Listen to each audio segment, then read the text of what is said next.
What if you could change your life? What if sorrow could become joy and the darkness the light? What if you could heal not only yourself, but those around you? Well, you can. It's called alchemy. And these are the Alchemy Sisters.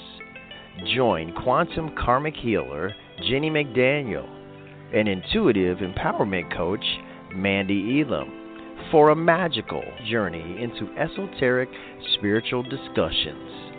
Brought to you by Heart Over Ego Radio. Hello and welcome to the Alchemy Sisters. You are here with Mandee and Jennie. Hey Jennie, how you doing tonight? Doing pretty good and enjoying this little bit of overcast in New Mexico. And I do enjoy when those overcasts come in. You get a little break from the sun and a little change of pace. I'm enjoying this overcasty weather. How about you?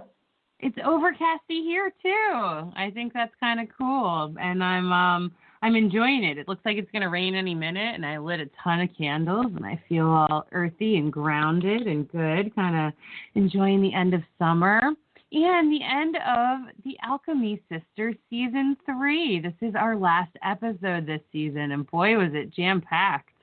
We did week after week of incredible healers. It was absolutely a success. Don't you agree?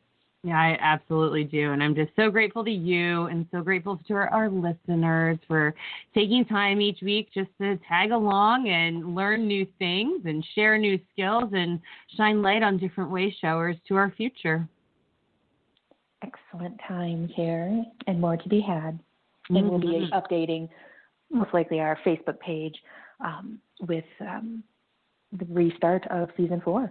So that's up in the air at this point, but it will definitely be in 2021. So look forward to that. Sometime in 2021. And in the meantime, though, follow us on Heart Over Ego Radio because Jennie and I both have other shows. We have wonderful, incredible healers that we've met, many who we've featured on the Alchemy Sisters that all have their own shows as well, and more are coming. So like us, subscribe to us, follow us on any major podcast app, Instagram, Facebook, at Heart Over Ego Radio, and we would be honored if you would tune in and subscribe. So, with no further ado, I want to welcome on our guest tonight, who is another co-host here at Heart Over Ego Radio, and we'll let her tell you a little bit about that. But we are going to welcome on Lila Simmons, who's an energy healer and a peace advocate and just a downright awesome mama. What's up, Lila? How are you? Thank you. I am amazing. I'm really excited that I get to be the final guest of this season. And I'm really excited to chat with you ladies always. So exciting. Lila, why don't you tell everyone the name of your show and what you're into these days? I co-host Rain Radio with Naomi Calderon, who is also an amazing energy healer and coach. She doesn't like the H word. It makes her twitchy. Also, Peace Advocate made me twitchy, so thank you, Mandee, for that title that I got to stretch into as you put it on there. No, it was great. It was super fantastic. I love growth, in case you missed it. So I read that, and I was like, it's so triggers your opportunities to grow, right? Yeah, I was like, it's so true, and it makes me slightly nauseous. I love it.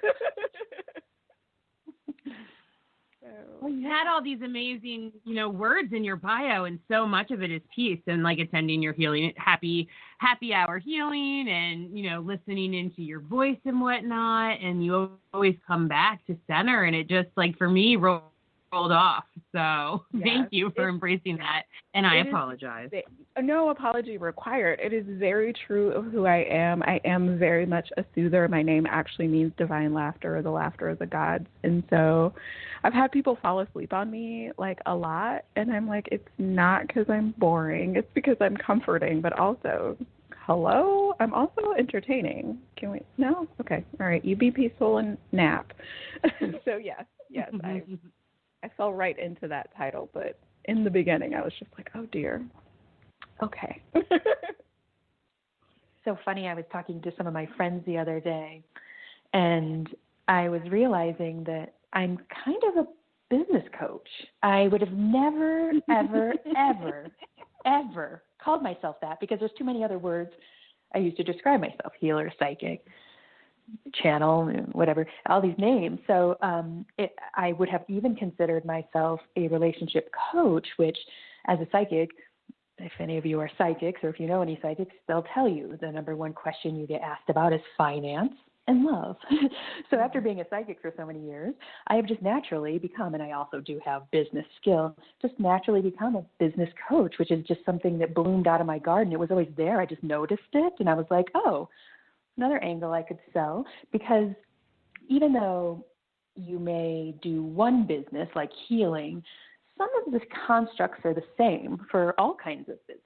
And so I was like, yeah, I guess I could give somebody a basic construct to start something. So yeah, I'm taking on new roles too. I guess they were always there. I'm just looking at them or being told them, or however you want to say it. I love that, and I co-sign that. I get lots of business coaching from Jennie as well. I just would have never used the terminology, so I do like it when people throw some words around at us, so to speak, that will describe us, and so maybe some angles that we don't see ourselves in. So it's always fun to get the mirror, huh? That's why we need each other. Mm-hmm.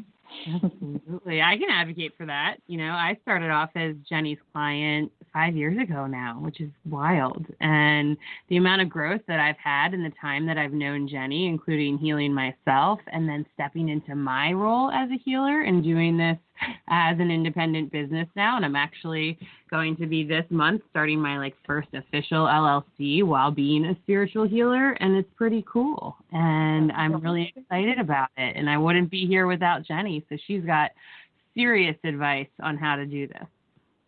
I think healers are my favorite, because I have done that work before. And as we know, a teacher will often teach things they know well. And I feel like I can work with healers best because I speak your guys' language. But it's fun to work with all kinds of business people, especially if they got good energy. It's good to work with anyone with good energy. Everyone, keep good energy so your healers can appreciate you. No, I tease. I'm teasing. Keep good energy because you want it. For our listeners out there, we really like to embrace the term healer as someone who triggers within you the ability to heal yourself. So there's all different kinds of healing artists out there, and it's a huge absolutely, and we need as many of them on this planet as we can get right now. Absolutely. So, Lila, tell us what you're doing for healing these days. I know you are like me, and you have a whole platter full of modalities that you like to play with. What are you playing with most these days? I like to call myself, somebody else said it for me, but I love it, a Mary Poppins bag of healing arts tools. and again, I'm peddling that peace, power, and freedom component. Mm-hmm. And my favorite tools of the moment are the tools of access consciousness, which the thing that I love most about them is they pair with everything. It's basically like asking questions to get you into a new awareness so that you can then take new action and create change in your world. Very cool. Yeah. I think that's super cool. I feel like perception is a huge part, if not almost everything, in your way to bridge into the next steps of what it is you're calling in. So it sounds like that really is a nice way to niggle into that realm. Absolutely. I think it really is everything. I was listening to a business coach's podcast earlier, and she was basically saying the same thing that I do with my clients, only from the energetic perspective. She's like, you just need to change your point of view. You just need to change your mindset. And I'm over here like, you just need to change your point of view. You just need to change your perspective. And if we align your chakras and pull these traumas and do these other things, it'll help you do that faster. I love that. I love it when I hear psychologists talk and I just naturally speak their language without being trained as a psychologist. I'm like, man, there are some parallels here, and it's fun. It's fun to look at. I think the truth is in the parallels or the overlap. Mm-hmm. I think that's the case of religions as well. I love religions, and I love learning about them and studying them and finding out, oh, your religion does that, and these 9 other religions do that. It's probably the truth. It's probably the one thing that's actually true among all the dogma. I love studying religion, too. I have, over the years, looked into, not so deeply, but into a lot of religions, and I feel like it really helped me see some truth. like you said. You see some patterns, like you read some stuff in Buddhism that line up with some of the things Jesus might have said, and it has you maybe being able to find some beautiful diamonds in what we would call like books of dogma. So it's nice to look at the patterns and see what resonates as truth to you. I don't find a lot of truth in major religions, although I can appreciate all of them on some level. Yeah, it from my point of view, it is those things that just overlap and line up. And there may not be massive amounts of it. It may be 10 things, but those 10 things are where the truth resides. I always see with religions and studying this, there's this golden thread of morality and integrity and heart and humanness. And we see bits and pieces of it throughout religion. And I always feel like when I take a look at this, like people have a spirit and they're born with it. You know, we all have very powerful ones or we wouldn't be here chatting it up tonight. And when people start to become a little more aware and conscious, they want to find a home or a place for their spirit to go, and they don't know how to guide it or what to do or what part of it is, because it's not often talked about in our major programming or within the religions. But religion is like one of the only houses where it's acceptable. So then you see people hop and learn all kinds of different ones. And then as we grow on this spiritual path, we realize that it's so much bigger and there's so much more. And some of it might be resonant as true and some of it might not be. But I do see it as such a gateway. And the only house, you know, really where we could really take a safe look at it up until now that we're blowing this roof off. So. Lila, yeah. Do you feel like being a mother has helped you more to be a healer, or being a healer has helped you more to be a mother, or can't answer that? It's a tangled ball of yarn. I knew when I was 5 that I wanted to be a mom. And that desire came out of the dysfunction that was my mom raising me. And what I did not know at the time that it was happening is that my healing arts gifts came online when I was about 6. And I just decided that it was my job to take care of my mom, which is another story for a different episode or maybe later on in this episode. But I then began mothering my mom, which was a terrible idea. And as I navigate now mothering 3 adolescents and I look over the last 17 years, I can see that the way that I raise my kiddos is very much informed by the healing arts work that I've done over the last 24 years. And I include anything that brings us back to our peace, our power, and our freedom as healing arts work. So I started out down the psychology path because I thought I wanted to be a psychiatrist, because change the system from the inside out. I had 1 month of coaching. It did more for my mental health and my emotional well-being than 3 months of therapy had, and so I jumped tracks. Proof is in the punch, ain't it? Yes, I am back in therapy, so there is room for all of it. It is true. But so I started with learning and studying psychology. And then when I was 19, I learned, or maybe my daughter was born, so I was probably 22. I learned that the thing that happened when I prayed to the palms of my hand was actually called Reiki. And then I started veering very deeply down the metaphysical healing arts rabbit hole. And that intertwined and played a massive amount into the parent that I am today. Brilliant. Yes.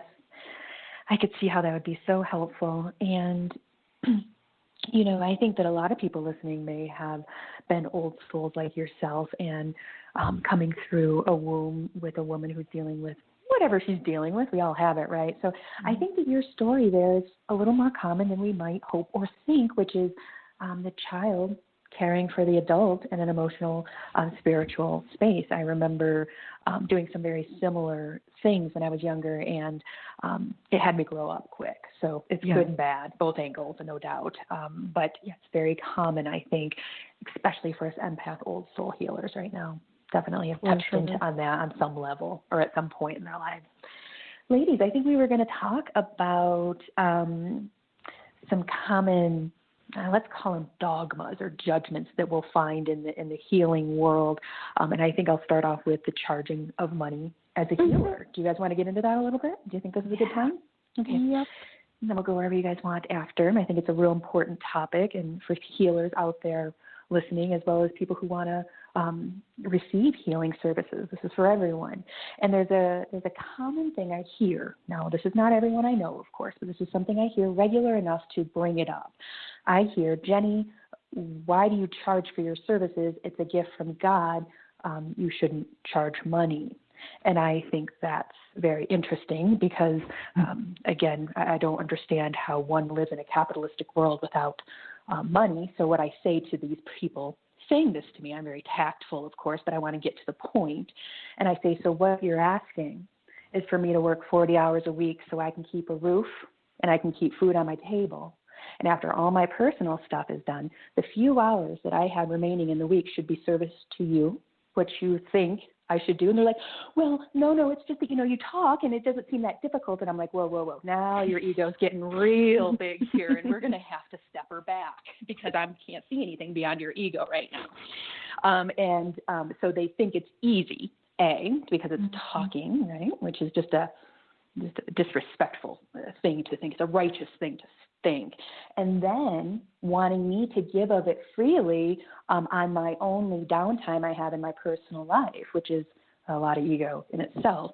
So have you ladies ran across these people? I'm going to have to say and just point out that I haven't heard this a lot. This is not something I hear every day or week, but I've ran across it handfuls of time in the 18 years I've been in practice. Do you guys get any of that? I have been that person for myself. What do you mean? When I first realized that this gift that I have is the ability to create more space in people's systems so that they can experience more peace, power, and freedom for themselves, it was really hard for me to charge for it. Mm-hmm. Really hard. And this year, 24 years later, is the first time that I have been able to put a sustainable price tag on my services. What changed? Do you feel like you got enough practice? Do you feel like you got more sure of yourself? What do you think changed? Yes, and yes, and yes. It was specifically my own healing work so my money story is a pretty amusing, involved kind of story. Mm-hmm. I grew up in poverty, but I did not know we were poor. So really we were just broke. Because I consider poverty as a mindset and broke as a state of wallets. And I didn't realize exactly how broke my family was. Because like I said, it wasn't a thing. Like I didn't grow up yearning for financial things. But I didn't realize that until I was the summer that I was 20 or 21. And I spent that summer eating ramen noodles and ramen noodles, sweet potatoes, and cornbread and oatmeal were like my staple foods that summer. And I was like, I don't like this. This is a problem. But what switched for me this year was just looking at, and so this is 18 years later for anybody who doesn't know how old I am. I'm 38. So looking at the points of view and the mindsets and the patterns that I've had with finances and actively and deliberately unraveling and rewriting those, not just on the physical plane, but also on an energetic level. Mm-hmm. So I don't think I've had a session with Jennie where Jennie hasn't done some money work with me. I had a coach. I was in a mastermind. I do my own work. Like, I am my own client first. And I just think that all of those things culminated in me. It was almost like a light bulb moment where my coach said what she said to me last year. You really need a bigger offer. Like, what can you create that you don't have to work so hard for that would be sustainable? And so I created Healing Our Histories, which is a 12-week experience, and I sold 2 smaller packages, but those 2 smaller packages were bigger than anything else I'd ever sold. So it was really fantastic, and it was a culmination of all of the work that I've been doing around money for the last few years. So common. I will take healer after healer on shamanic journeys, past life regressions, past life viewings, where, and I'm one of these people, by the way, who has had parallel or past lives, however you want to think of it, in a state of poverty because we thought it was next to godliness. Somehow in our dogmatic, egoic human heads, we thought it was better to be in poverty because we felt like we were in better favor of God, which, again, everyone can believe how they want, but that is not absolute truth. There's probably some truth in it, and there can be some finagled from that, but the idea that some comforts and some securities are bad is just, again, ego telling us to fear comfort and what have you, which is not a smart thing to do. But yes, I've had multiple parallel lives where I chose a life of poverty, and it was hard, and I didn't get more done. And I reviewed it when I got back to the non-physical, and I'm a very practical human as well as soul. And if I don't get this shit done, I'm not going to keep that dogma or that is, I guess, karma. So it definitely took, and I'm still trailing with a little bit of that karma this lifetime. At 24 or 5, I'd have to do the math, I started my first business in massage therapy. Now, before that, I'd played around with business, of course, before, different things. But I started my healing practice, and it was the weirdest thing. I remember the very first payment I received in my office. Now, I had traveled to people's houses that I knew, and maybe they gave me a tip or something like this because I was in school. But this was my first paid massage in my office in the back of a health food store in my own hometown in Michigan, very small town. And I almost handed it back to her, and I had to catch myself because at this point I'm already decent with money and business, and I know better that I do have to pay bills, and this is what I'm doing to pay bills. But it was my instinct to hand it back to her and not take it. And then the next instinct was, where is the chicken? Meaning I was so used to in parallel life taking things. And that's fine too for trade. If you need a pot or a basket or some food, that's what you got as a healer quite often, again, for money. So I was like, man, I am really screwed up. I got to kind of step back from this because I'm in a different life this lifetime. Clearly we're not in a small village in England anymore. This is a capitalistic United States of America where you need $1,000 a month to live with a roof, most places. So, yes, I got over that really quickly, but I just thought it was so funny it popped up a little. I love that. But I've always had fair prices. And I've had at least 5 other healers actually trigger. They actually get angry about my number, which I thought was the weirdest thing. Who a couple of people. Angry about your number? As somebody who doesn't like that I'm charging $50 to $70 an hour because they charge $250, it's those people that it triggers. And I think that it's partially because we're not charging our worth or something, right? I think that they're thinking I'm not charging my worth. When I feel like I have a very abundant life, so I get very confused when I get told that because I have more than what I could ever want. So I feel like I'm abundant. So to have people actually say you should be charging not only double, but like quadruple what you're charging. I can't help but to think that's their ego. What do you guys think? Well, so it's really interesting. I have said for as long as I've known you that you don't charge enough, and I'm grateful that you don't charge enough because I can still afford you. Boom. That's why I do it. You nailed it right there. And for myself personally, because I hear that a lot as well, I hear you don't charge enough. Like I've had New York Times bestselling authors tell me I don't charge enough. So what I have done for myself is I've structured my rates in such a way that they're accessible to everyone. Mm-hmm. So like a sliding scale of some sorts. For instance, yes. So my rates are my rates. A Healing Our Histories journey is $2,222. What does that include? It's 12 weeks of healing arts work, and we're going to heal an area of your life. Wonderful. So you can pick relationships, you can pick bodies, you can pick livelihood. Those are the 3 areas that people typically come to me wanting change in. The way healing arts works, if you're new to this and you're not because you're a part of Jennie and Mandee's audience, but if you are, you happen to have stumbled upon this brand new to the healing arts world, you're not going to heal one area of your life and not have it affect the other areas as well. Mm-hmm. But I also do not turn people away for their inability to pay. So if you come to me and you're like, yeah, I want to do a Healing Our Histories, or yes, I want to work with you and Healing Our Histories is out of my budget at the moment, we'll create something for you.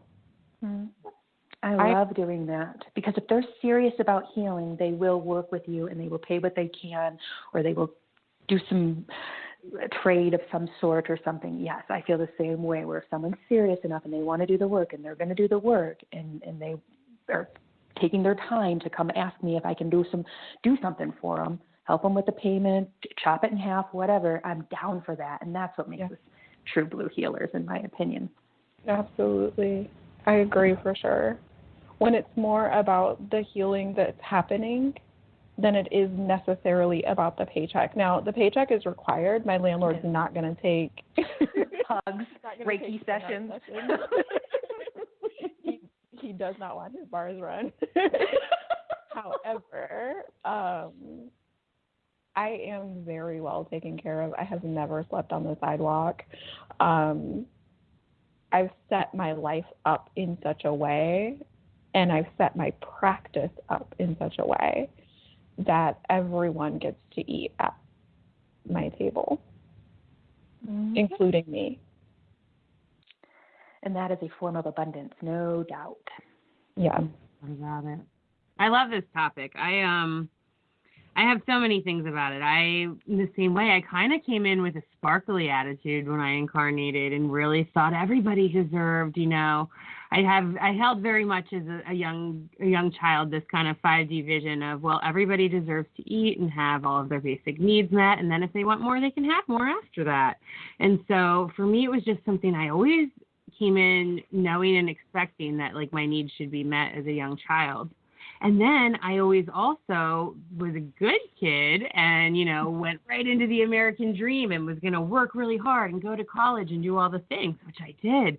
And I started my first little babysitting business when I was like 10. And then I worked, as soon as I turned 14, my 14th birthday was my first day at work, and I thought it was so cool. And by the time I was a senior in high school, I was working full-time and going to school full-time pretty much, and then same pretty much all the way through college until I turned about 28 or so, when I was pushing myself far too much, and I was in overdrive all the time, and I ended up really starting to injure myself a lot, and then my abundance started to fall away because I wasn't capable with my body of making it at that time. And it threw me into my healing journey where I met Jennie and so many other people and so many things. And it took me a while to charge for services too. I was really good at charging for services if I was going to babysit or teach someone how to snowboard or make them a drink or collect my paycheck at work. But when it came to being of service, and I think when I was thinking back on you guys talking about the dogma and whatnot, I think that's taught a lot in religion, that if you're a spiritual teacher of some sort, then you have to be kind of like the poor pastor living in the back of the church kind of thing and take the hand-me-downs. Or when you look at, maybe some of the Catholic priests get some money, but the nuns don't. And if you're going to be of service, you're just going to be of service and you don't deserve it. And it was something that just never aligned with me. And for me, before I charged for my services as a healer, I wanted to know I was good at it and feel good at it and feel confident. I'm someone who's a late bloomer and likes to study things in depth and practice it a lot. So I'd get on radio shows. It took Jennie a year to finally get me on the air before I was even comfortable enough doing that. And then I practiced on the radio shows a bunch, and I would trade healings or give out healings just to get good enough. And then once I realized and I practiced, I was like, holy shit, I've got, this is my life path. This is what I want to be doing. And I was healing every day. I wasn't burning myself out anymore. And then I got comfortable charging. And it's been a really wonderful thing, because one of my biggest wounds coming into this lifetime is self-worth. And I think my worth and my ability to charge were absolutely paired. And once I started to really love, heal, and accept myself and know that I truly deserve it for the gifts that I'm offering, it was like a veil was lifted. And all of a sudden, I was getting referral after referral, and more was coming my way, because I truly believed and knew within my own self that I was not only helping other people, but I deserved to be helped along my path as well. I love it. It's a lot of self-worth energy there, too, definitely, where we, as women, naturally offer up, and men do it too, but definitely women offer up emotional support. And that often doesn't get any respect. And it is tiring. So, for example, this is part of the reason why I don't have children or care to be necessarily have to be married or what have you, is that I saw women doing double time and expected to do more. And I'll explain what I mean. In my home, my mother washed every dish, did every piece of laundry, cleaned every time anything was cleaned. It was her. Anytime doctors, any of our emotional needs, anything, it was like double time for her. And I watched my dad kick back in a lounge chair. Well, I was a little resentful of that because I thought it was very imbalanced. And as I got older, I dated and got to see inside of a man's mind, and just chatting over the years, I've realized that they don't consider emotional support work. Again, righteousness, right? Incredible righteousness. It takes energy. This is energy exuded and not respected or recognized as work. So over the years, we've not only taken on all of domestic stuff, but all of the emotional stuff and all of the health stuff. And then, mid-century or after, we're putting ourselves to work in the world. So I see women really overdoing triple time sometimes, and then people expecting more from them. I often tell all my friends, including Lila, you guys are excellent parents, and especially the ones that are single parents. You guys don't get a fraction of the respect that you deserve and the amount of energy that you put in. Now, I want to parallel this because I'm a healer, and I've noticed some dysfunctions with this reality, and this is why it's real important that the masculine gets connected with their emotions to take the load off of us, because what's happening, and I see this in my physical practice as a massage therapist over the years, autoimmune disorders. And the incredible number of them, just to begin with, all the different types, and then the amount of people that have them, and some of them are having a couple of them. Well, I feel like this is a physical or health response to that double, quadruple dutying it like I just described. So we need to balance this out and bring awareness to the fact that holding emotional space for someone is a job. And if we want someone to do that for us, we ask them if they're okay to do that for right then, and or schedule an appointment with them, because it is something. So it's over the years, it's just got swept on the rug. It's just something we should do, and it's just added to the list of the already mounting things that a woman has to do in a household, especially with children. So I just respect anyone who, holds space emotionally and doesn't get any kickbacks for it or recognition for it. And hopefully in the future, we'll be able to bring that to the table as a real service and a thing that really does take energy from us. Absolutely. Yeah, we're going to run to a quick commercial. But we will be back, everyone. Actually, I have to. Mandee, do you have it in front of you? And my computer shut down. Sure, I'm on it. Okay, cool. Be right back. In a second, when my computer wakes back up. I love you all so much. Oh, there we go. And we will be back. You are listening to Heart Over Ego Radio, a network of shows offering healing and guidance for your beautiful journey. Tune in on Mondays for the Alchemy Sisters, 4 p.m. Pacific, 7 Eastern. Tuesdays, tune in and tune up. Body awareness and self-care, 11 Pacific, 2 p.m. Eastern. Wednesdays, One for All is Love, 1:30 Pacific, 4:30 p.m. Eastern. Thursdays, Unbound with Cynthia Martin, 5 p.m. Pacific, 8 Eastern. Fridays, The Witching Hour with Greenwich Village and the Alchemy Sisters, 11 Pacific, 2 p.m. Eastern. And on Fridays, Rain Radio, 10 Pacific, 1 p.m. Eastern. Saturdays, Creating Heaven on Earth, 11 Pacific, 2 p.m. Eastern. And Sundays, Everyday Psychic Radio at noon Pacific, 3 p.m. Eastern. This is the Heart Over Ego Radio Network. Welcome back, everybody. And like the man said, this is Heart Over Ego Radio, and we are the Alchemy Sisters, and we have a new lineup coming for fall. So check our new commercial, check our new shows that are coming in the next month or two, and we have all kinds of stuff coming in for the fall. So ladies, where should we pick back up? Or did you want to cover anything that we went over? I was Lila, if there's anything you wanted to cover that we went over, or if you wanted to jump into telling us about your most recent happy hour on grief. Okay, yes and yes. So, floor is yours, sister. Thank you. The parenting piece that you brought up, Jennie, is super, like the discrepancy, I don't know which word I'm looking for, but that difference between the work that women do and the work that men do, specifically in a household. Yes. I think one of the ways of getting rid of that is with raising boys, raising men. Mm-hmm. So I am raising two emotionally intelligent young men. You're going to save the world, Lila, single-handed. I'm not. My uterus keeps trying to, but I'm really not. I'm done. These two are going to have to be the two.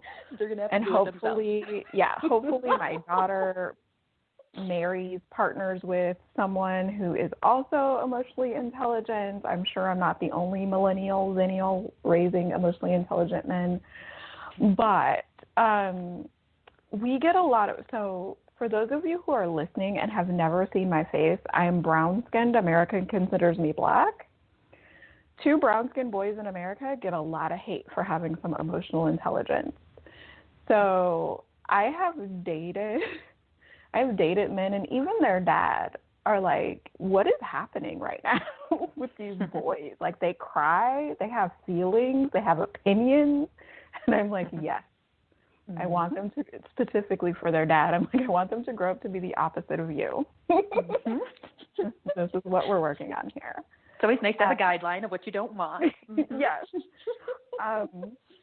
But I think that women raising our standards, because men are coachable and they're teachable, and we get to train them if they haven't already been trained by their moms.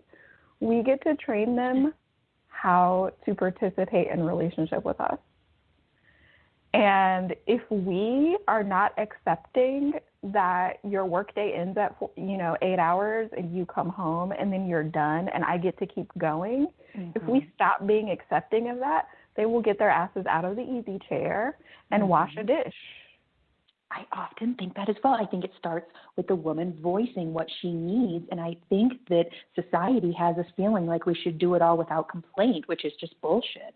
I think that's true, too, and I think we buy into it. And in my first marriage, I bought it. I sold it to myself. I subscribed to it. It was a whole thing and a party.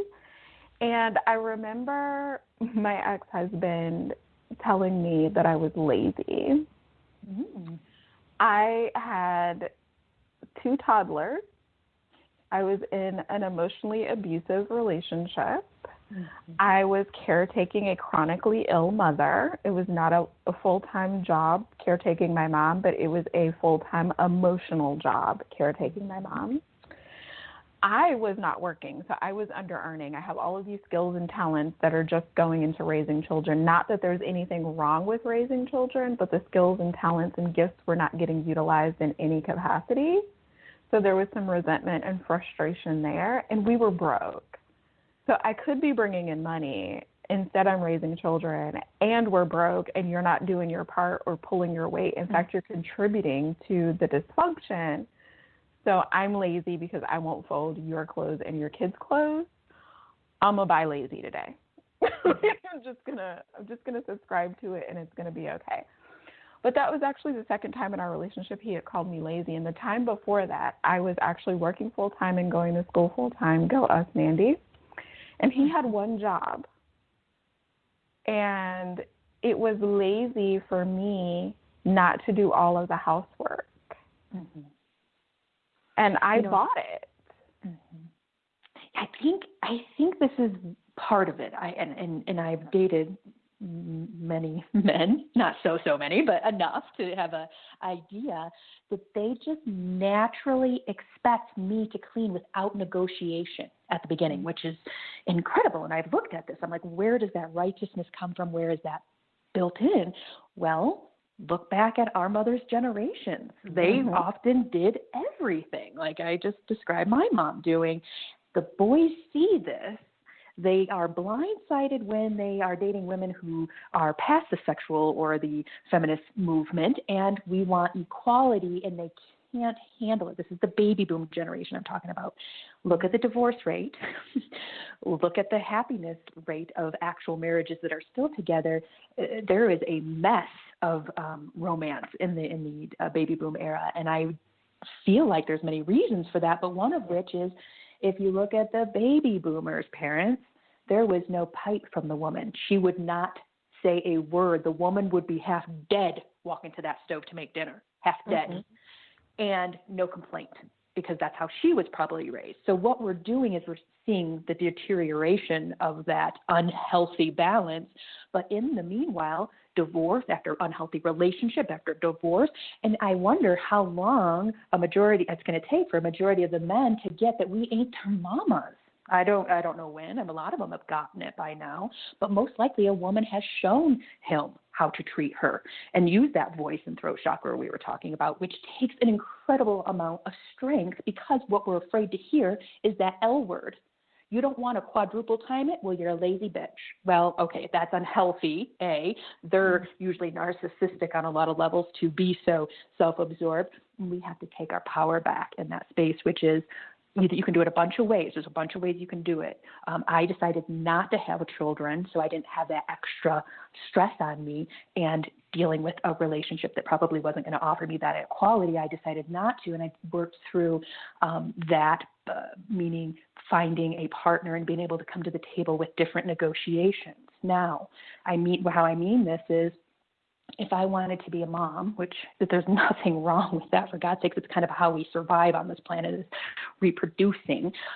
So there's nothing wrong with that, of course. But if I wanted to be a mom, I was going to have to come to the table with different negotiation desires. I was going to need someone to help me survive, live, and care for me and my children for a certain amount of time while I raised them, and they could then go to school and I could go back to work or what have you. Mm-hmm. Well, that is a certain negotiation. You're telling your partner, this is what it's going to look like, and this is how I want it to be. Well, some people forget that. The woman thinks she's not going to work while those kids are babies. And the husband, in his mind, maybe watched his mom work while there was babies at home. Without negotiation, we don't know what to expect from each other. We just assume. Absolutely. So I think that this is a big, big deal to kind of come to that table and just imagine for a second that maybe they have different upbringing and different ideas of what this looks like, and to talk about that and to see what is going to be done. We don't have the emotional intelligence mostly to be able to bring that to the table, but we are gaining it. As you said, Lila's helping bring in the new generation, and they've already, there's more on the planet too, of course, but this is a time when we show equality in what it looks like, and we have to keep asking for it.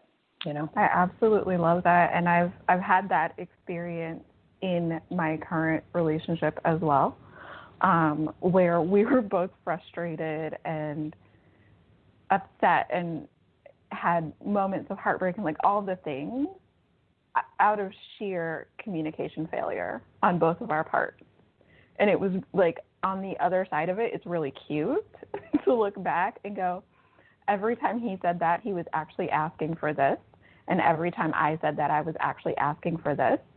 But we combined households and we combined families, but not one time did we sit down together and say, okay, you're in charge of dishes, I'll be in charge of food, you're in charge of trash, I'm in charge of outside stuff, you're in charge of inside stuff. Like, we never had that conversation. And so we were both just like, we're hitting your head against a wall. Yeah. Yes, I was going to say we're an interesting pair. So we were not furious with each other, but we both experienced like unnecessary, unrequired heartbreak that we didn't have to experience if we had just had these conversations 2 years ago when we combined households. Hindsight, it looks easy, like we should have done it, right? But it takes a certain level of self-worth to bring these topics up and to negotiate and to talk about them. It's difficult. It doesn't sound like it should be, but it is. Not just that, but there is no skill. Exactly. We weren't like taught. I ask people all the time, how were you taught to be in a relationship? Who taught you? That's the magic question. Because everybody learns everything from their parents' actions and reactions. And what, just as Jennie was saying, what kind of models have we had for us? And really, we're ready, we're frustrated, but we're really breaking it down this generation because, one generation ago, we were allowed to speak a little bit. 2 generations ago, we weren't allowed to speak at all. Behind that, we were just servants, and that was what was expected in society. So it comes in our veins and in our DNA, and we remember it at a cellular level in the lineages, but then we also are trained to it via programming. So we're breaking all that down hard right now. Oh, I love us for doing this work. It's so difficult, but it's so needed. And the future generations are going to look back at us like we're some of the suffragettes, like we kept towing that line until we got some level of at least emotional intelligence that can be taught at schools, or there's a generation that has caught on that they can just keep teaching their kids. Something's going to give, and not exactly sure how it's going to happen, but I do see, and I think it really ultimately is awareness and learning and finding someone you love enough to hear her or him, because it can go both ways. I've seen a lot of women take advantage of men for their money. They don't like those men. Okay. They want that money. Yeah. Now it happens both ways. So, it's always interesting. And I want to go back real quick and talk about me being an emotional healer and a professional healer for 18 years. It was just about 5 or 6 years ago that I started being able to vocalize my frustrations in domestic situations, because like I said, I come to the table without kids. I come to the table without needing any financial support. I come to the table without needing marriage. I'm a very rare person coming to the table like this, and I need equality at the very least. And if they aren't able to give it to me, then I can't stay in that relationship. But it wasn't until about 5 or 6 years ago that I started being able to vocalize and put words and articulate how to relieve my frustrations. I just expected the men to know that I needed help, and I was blown away that they just didn't do half of everything. And I didn't know how to really divvy it up, and there was always men, of course, who didn't want to do any domestic stuff, so they'd find themselves in the yard for 12 hours, or something stupid. And I was like, no, this has got to be talked about. And again, I'm 42. I was in my mid-30s when I was able to articulate that. So if you're out there and you're having a hard time articulating it, just know that it is difficult. And if you do want to work through those frustrations, that's one of the ways that you can do it, by taking the time and sorting out the frustrations and bringing it to the table, not when you're flying off the handle, but when you can talk about it to your partner. And how they respond is how they respond. Absolutely. It's usually not well.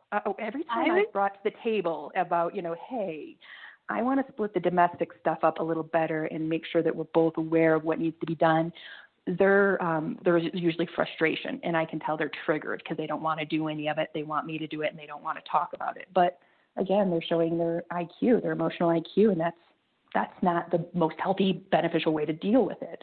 And if they're triggering when you ask for equality, let them try to warm up to it, maybe ask again. But if they keep triggering around you asking for equality, I hate to say it, but that's not your equal. And you have a choice to be cool with not having your equal or to go for it. Yeah. And as you're learning, one of my favorite bridges for that, because I'm the same way, I've had to learn this too. And it's funny because I've realized I haven't had a serious relationship recently, but the past two somewhat relationships, I dated for a little bit, I had this compliment of like, wow, it's amazing how much you accomplish in a day. When like in my past relationships, I would be accused of being lazy. I also know in my own inner voice, I was calling myself like a lazy fat bitch all the time. It was before I healed my inner talk to myself. And so like these things will shift and change if you just make these small decisions or take these little bits of like these bridge steps.